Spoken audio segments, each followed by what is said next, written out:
assalamualaikum. Waalaikumsalam Waalaikumsalam warahmatullahi wabarakatuh. wabarakatuh. Balik lagi sama kita bertiga. Oh, tiga. Salah. Di mana Mbak Tar? Teman cerita Iren. Bersama saya Iren. Saya Feti. Saya Tari. Mau bahas Hari apa? Bahas apa yuk? Yuk. Eh, itu sih yang kemarin rame di grup obrolan pembaca novelnya Iren. Itu ngomongin tentang parenting. Fair. ngomongin tentang mendidik anak gitu ya, mengasuh anak gitu ya. Suh anak. Nah, betul. Kalau kita bahas ini panjang banget gak sih Mbak? Em, bisa panjang, bisa enggak. Tergantung nanti bahasanya. Tergantung Bunga Tergantung. Mau kirain Bunga Rafflesia tergantungnya di mana gitu. Jadi bisa panjang, bisa pendek. Kalau bunga rafflesia itu panjang. Oh, gitu.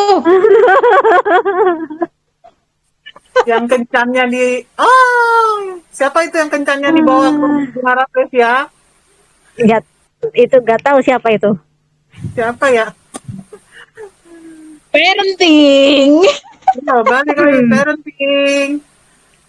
Jadi tentang Eh, anak. tentang ini mengasuh anak. Zaman sekarang kan tantangan banget tuh Kak Iren.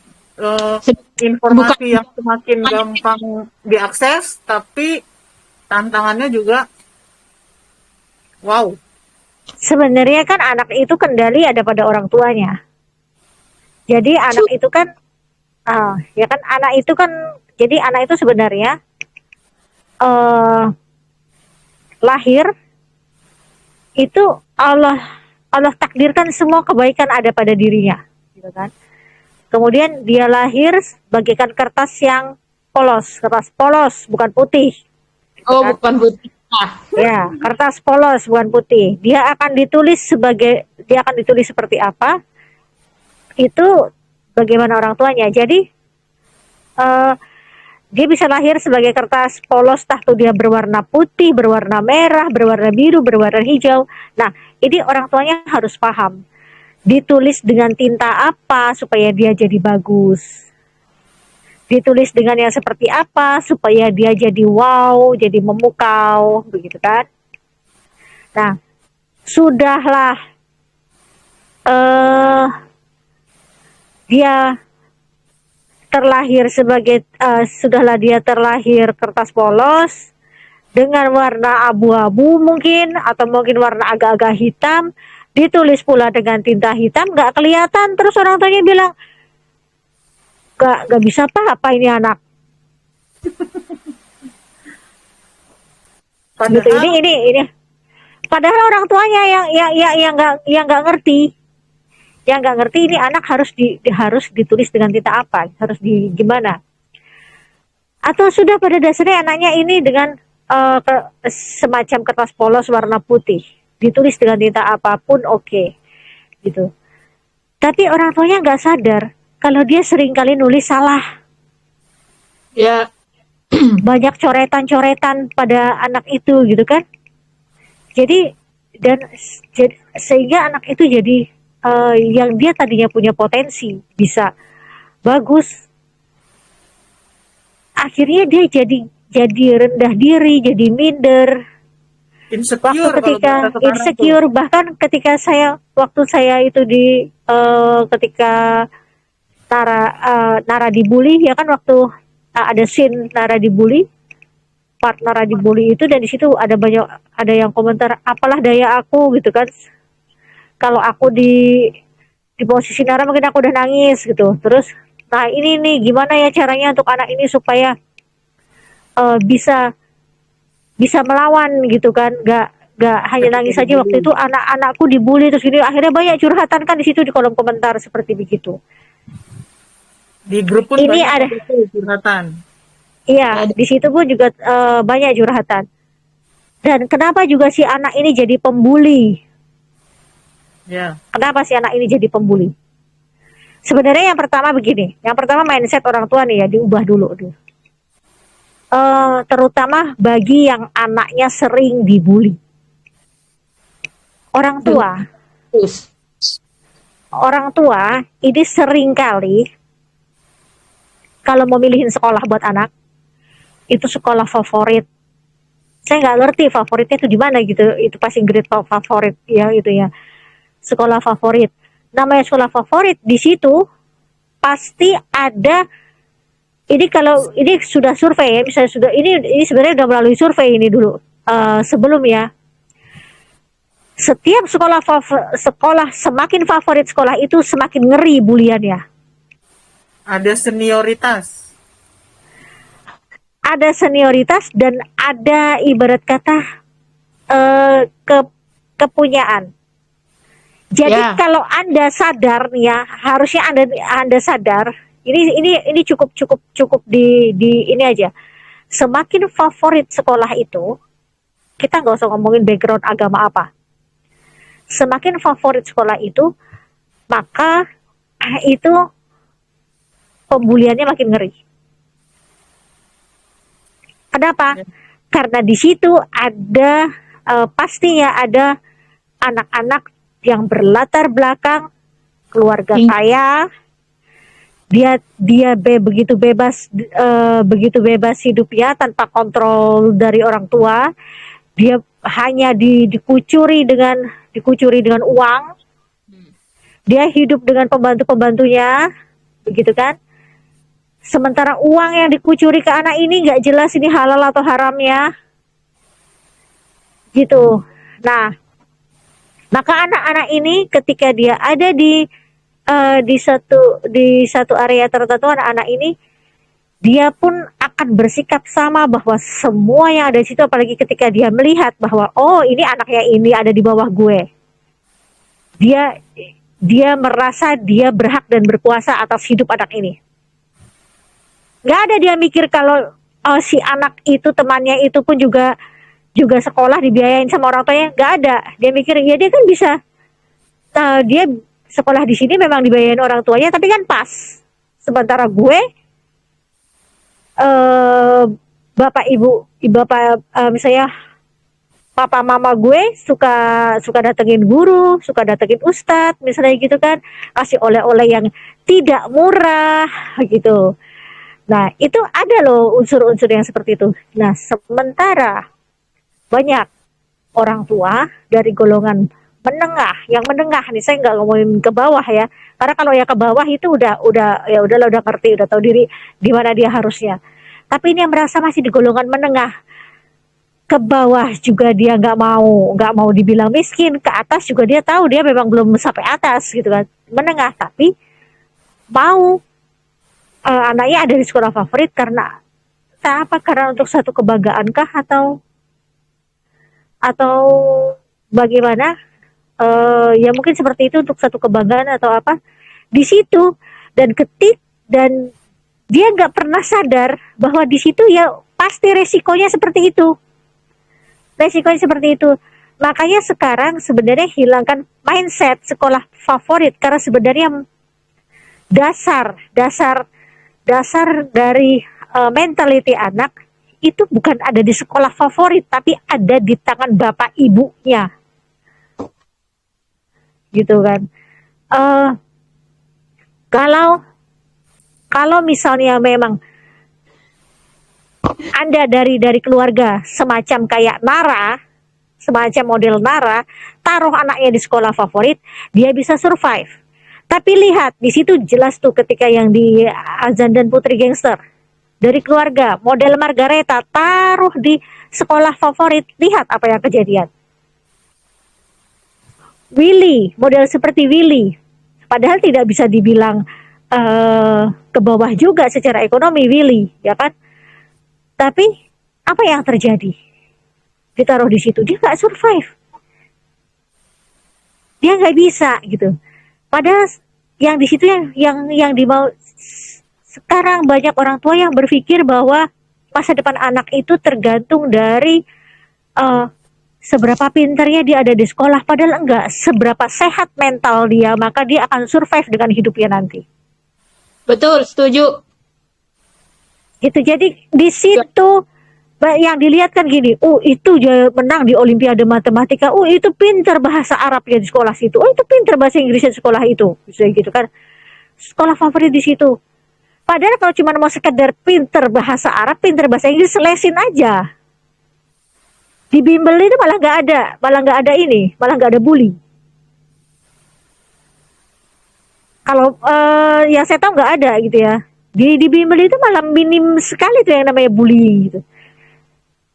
Sementara di negara-negara maju itu bukan itu yang dilihat. Sementara kita negara berflower, negara berkembang gitu kan.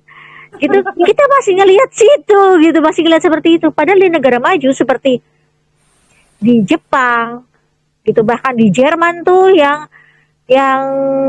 jejaknya Nazi itu mereka udah ngelihat begitu loh sekolahnya. Saya tanya teman-teman saya di sana, itu udah nggak ngelihat seperti itu. Mereka nggak ada lagi istilah di sekolah favorit, sekolah apa, nggak. Jadi kalau di Jepang, di Jepang itu orang tua atau itu orang tua itu sudah mulai dia meneliti anak ini sukanya di mana, anak ini bakatnya ada di mana, dia udah mulai meneliti dan dia akan cari tahu itu ke situ. Seperti halnya anak saya,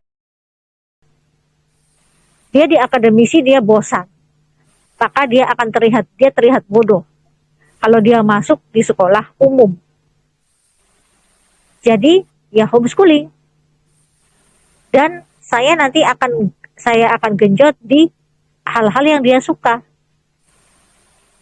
Dan itu orang tuanya yang harus tahu, bakat anak saya ini di mana ya Mbak Lu? Yang kelahirin siapa? Orangnya ke sini. Ibu lihat anak itu sukanya apa? Gitu. Lihat anak itu sukanya apa? Cari tahu tentang ada 7 kecerdasan.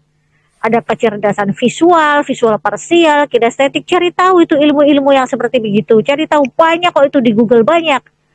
Terus kemudian baca buku, jangan baca komentar atau jangan baca kehidupannya artis aja gitu. Anaknya Berarti orang tua harus upgrade diri gitu kan? Juga orang tua harus upgrade diri gitu. Jangan hanya gini, karena saya ini bodoh Mbak, makanya ya saya tuh yang penting saya cari uang, saya taruh anak saya di sekolahan itu yang bagus, ternyata anak saya kena bully. Nggak bisa kayak gitu juga, Mbak. Kan kalau setahu aku nih ya, setahu aku orang tua itu belajarnya itu seumur hidup, menjadi orang tua itu belajarnya seumur hidup. Kita bukan cuma untuk apa ya namanya, meniru saja, tapi kita harus belajar bareng-bareng sama anaknya. Bukan anaknya doang yang suruh belajar, tapi orang tua juga harus belajar. Nah ya seperti itu. Kan saya pernah juga begini ditanya, Mbak, gimana ya caranya supaya anak saya itu betah di pondok? Kan tanya. Goalnya apa ya, kehidupan dia di pondok, ibu ikutin di rumah. Apa yang schedule dia, apa yang ini, walaupun nggak persis gitu kan. Saya hanya ambil contoh dulu ketika anak saya itu ada di pondok. Padahal ini juga bukan pondok pesantren modern, ini pondok pesantren salaf. Di mana di pondok pesantren itu anak saya pertama kali masuk harus puasa 11 hari. Kalau 11 hari dengan buka dan sahurnya hanya minum air dari keran wudhu, karena keran wudhunya di sana itu langsung dari air gunung ya. Jadi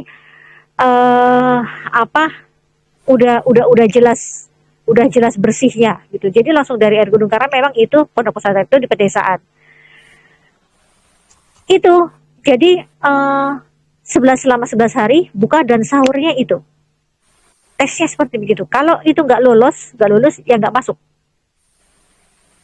Selama 11 hari di rumah saya membersamainya itu ya nggak puasa gitu juga gitu kan. Tapi kami makan 1 hari 1 kali, itu pun tidak makan daging. Tidak makan daging, nggak makan ikan, nggak makan telur. Kami makan sayur. sayur aja, tanpa lauk, tempe tahu pun enggak. Bahkan nasi pun hanya sedikit. Jadi saat itu berdua sama suami saya hanya masak satu rantang. Hanya masak satu rantang itu untuk satu hari. Bahkan bisa mungkin hanya setengah rantang. Rantang itu rantang yang biasa yang buat kunjung-kunjungan hanya segitu. Dan selebihnya itu sayur. Kami membersamainya dengan itu. Terus ketika sudah lolos di situ, mereka itu kan harus makan di situ anak-anak saya. Ini saya ngambil contoh anak saya ya, ambil contoh anak saya. Artinya parenting itu kan pada kuasa kita anak-anak ini, dan anak-anak ini sebenarnya tergantung dari mindset kita, gitu. Bagi saya saat itu yang terpenting adalah akhlak anak saya dulu, dan bagaimana anak-anak ini bisa memaknai hidup, karena perjalanan hidupnya, apa yang nanti akan dia terima di kehidupannya dia itu jauh lebih wow dibandingkan soal matematika yang mungkin dia agak pusing untuk dipecahkan, dibandingkan misalnya bahasa Arab atau bahasa Inggris yang mungkin dia sulit menghafal kosakatanya gitu. Tapi bagaimana dia nanti survive dengan persoalan-persoalan hidup itu justru lebih wow gitu dibandingkan dengan hanya sekedar persoalan-persoalan di atas kertas akademiknya. Nah, itu mindset saya saat itu. Makanya anak saya itu saya taruh di pondok pesantren itu. Dan terus ijazahnya dari mana? Kan kita di Indonesia juga ini ijazah homeschooling. Ada kok sekolah-sekolah homeschooling seperti kayak PKBM begitu kan, mereka bisa juga bisa kasih itu pembelajaran di situ yang memang hanya berapa jam begitu. Jadi mereka memang lebih banyak waktunya di pondok pesantren itu. Dan mereka pun juga dapat bukunya dari yang homeschoolingnya ini. Tapi itu memang porsinya mungkin sekitar 20% ya kan. Seperti itu. Tapi ya gak masalah karena memang kurikulum anak itu ditentukan oleh orang tuanya. Pemerintah memang bikin kurikulum. Tapi Anda mau ambil atau tidak kurikulum itu kan balik lagi ke orang tuanya. Gitu. Kurikulum pendidikan itu orang tua. Gitu. Kalau ini Mbak ya kan ngomongin anak, kalau anak-anak saya kan masih kecil. Nah itu memang punya buku yang aku tulis sendiri tuh, kurikulum apa yang aku buat anakku. Gitu. Jadi aku tulis dari SKL-nya kayak gimana, apa yang harus aku terapin, udah kayak bikin RPP gitu, bikin RPP-nya, silabusnya, itu udah aku bikin sendiri. Nggak ngerti sih itu metodenya gimana, bener apa enggak, cuma aku udah bikin, aku susun, jadi biar sesuai dengan apa yang aku mau, bukan seperti yang pemerintah terapkan kepada anakku. Aku titipin di sekolah, ya biar dia sama kayak temennya aja, tapi di rumah aku tetap punya silabus sendiri, RPP sendiri, dan kurikulum sendiri gitu kalau aku. Dan jadi setiap keluarga itu kan memang berbeda-beda karena dia yang paling tahu karakter anaknya. Saya juga nggak bisa memaksakan bapak ibu, maksudnya teman-teman di rumah yang juga saat ini juga sedang bergelut dengan parenting. Boleh kok nyokolahin anak di sekolahan favorit, tapi pahami dulu karakter anak, pahami dulu itu sekolahnya, cari tahu dulu dong yang benar tentang sekolahnya. Bukan hanya berdasarkan katanya si ini gitu kan, berdasarkan terus ini terus tahu-tahu ketika di situ anaknya malah tekanan mental. Kebanyakan kan ngejar sekolah favorit itu sekarang itu kan kebanyakan kan negeri gitu loh Kak Iren. Sekolah favorit negeri itu kan gratis dan karena dibilangnya kebanyakan kan anak-anak pinter gitu loh yang bisa masuk itu karena mereka punya standar nilai kan. Katanya begitu, tapi pada kenyataannya maksudnya seringkali rata-ratanya kan begitu nih. Tapi pada kenyataannya seringkali mereka yang punya cuan masuk ke situ karena betul. Masa iya kalau orang tuanya aja bergengsi dengan kerjaannya bergengsi, masa anaknya masuknya di sekolah ini, ntar kelihatan banget dong anak saya under gitu kan. Nanti kelihatan dong anak saya Nah, jadi betul. seperti itu. Nah, Nah, kadang deketinlah terjadi gurunya di situ. banyak terjadi begitu. Jadinya Dan banyak kan, bukan hanya kadang banyak. Dan nah, akhirnya di sekolah itulah terjadi pembulian.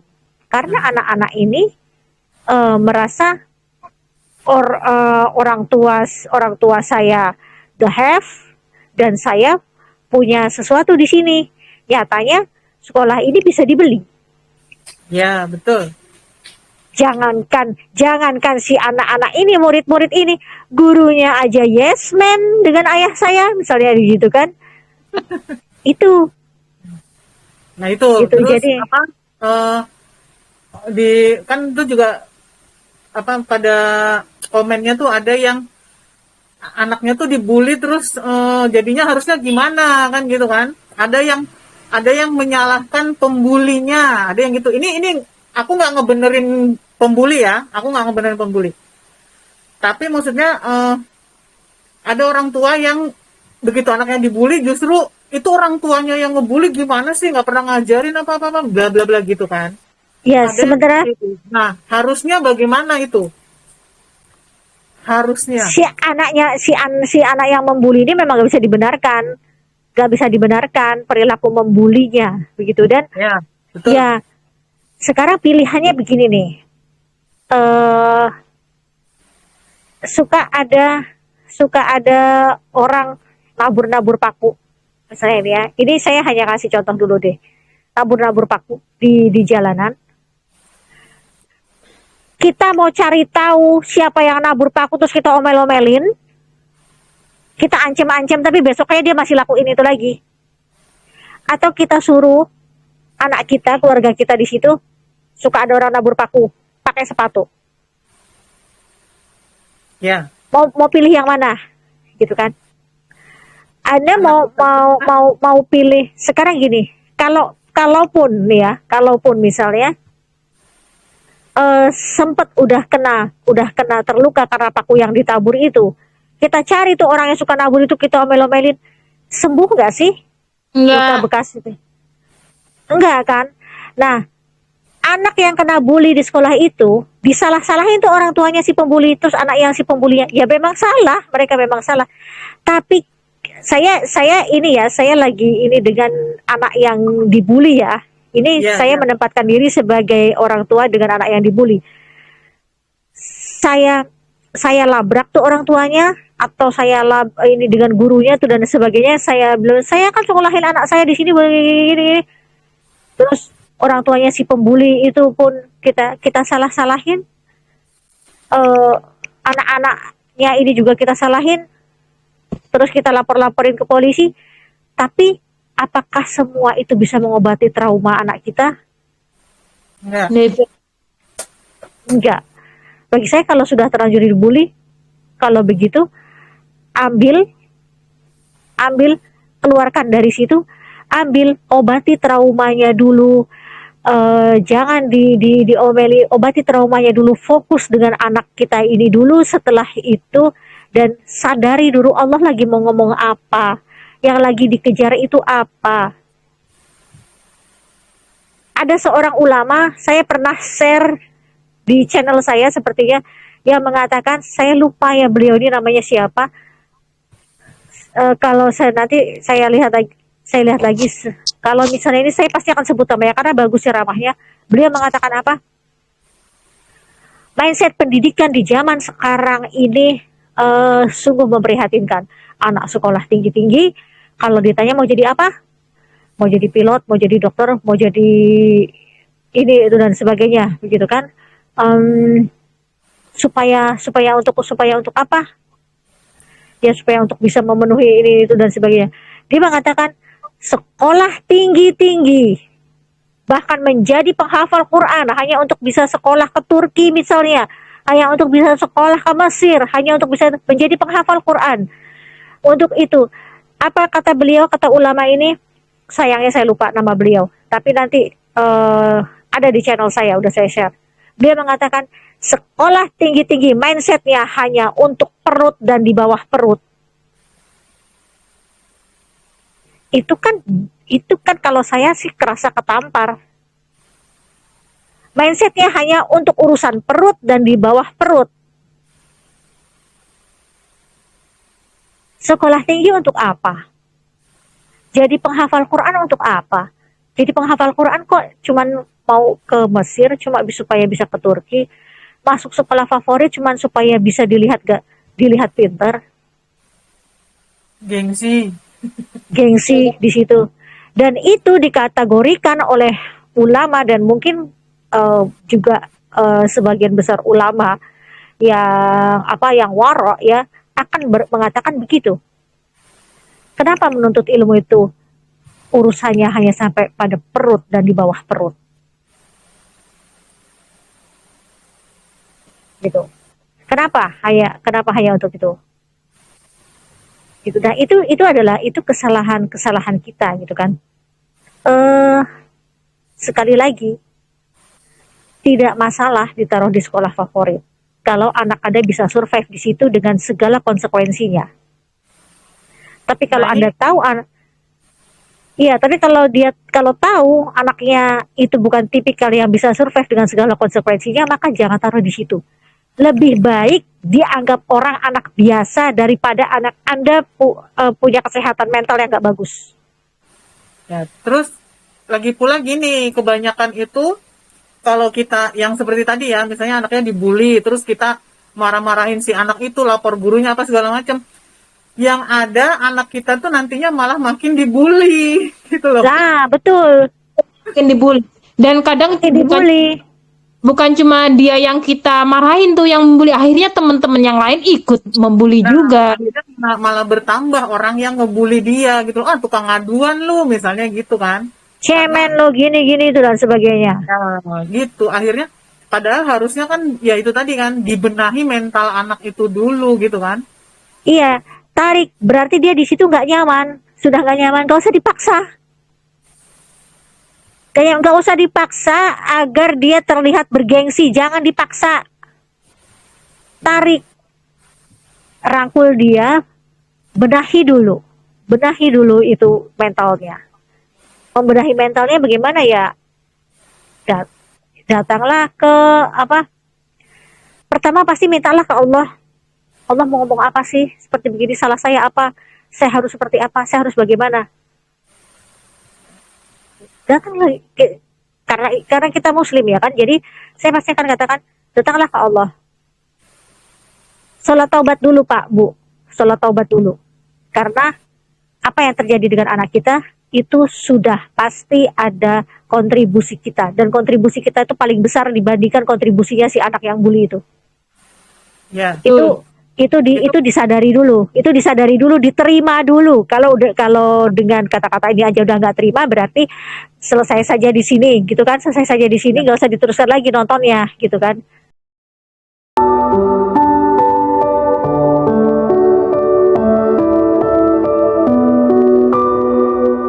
Halo, assalamualaikum. Waalaikumsalam warahmatullahi wabarakatuh. Balik lagi sama kita bertiga. Di mana Mbak Tar? Teman cerita Iren. Bersama saya Iren. Ngelek. Mbak Iren. Wah, lupa nama sendiri. Kebayang-bayang Bang Simon. Saya Feti. Tari. Ini nggak apa-apa, lanjut. Aduh. Ulang lagi. Aku tuh ngeliatin angka charger gitu. Ini nambah apa enggak gitu kan ininya, kabelnya. Aku tadi tuh ngeliatin angka charger. Ngelek. Balik lagi ya. Ulang lagi. Ya, oke.